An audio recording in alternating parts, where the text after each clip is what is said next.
story's a way for the game to take on a greater meaning.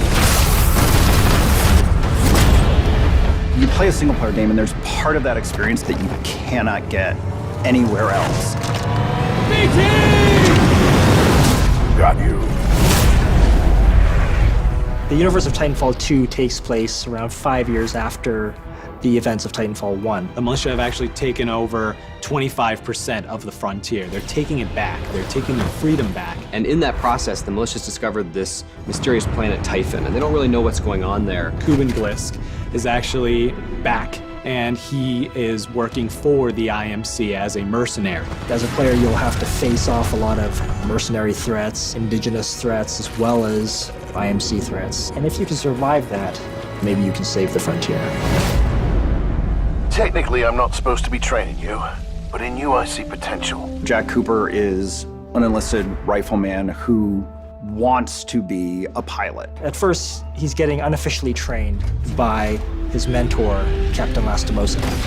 And when Captain Lastimosa meets an untimely fate, he essentially says, take the Titan, finish the mission. That's a rifleman, the lowest of the militia, being handed the most advanced Titan in the frontier. At first, BT was written in a way that felt very bossy. He wasn't always as much of a personality as he is now. He sees things very literally, you know, almost like a very grown-up toddler. That's insane. I'm incapable of insanity, pilot. BT is very carefully built to express. We didn't want it to be eyebrows, you know, like really obvious surprise and anger, but we wanted something, and just having a little bit of blinking in there. His eye just sort of tracks with you, and he kind of looks at you, and he emotes quite interestingly. Focusing a little warmth in his cold roboticness. This Titan weapon is an advanced design. I think somebody's in love.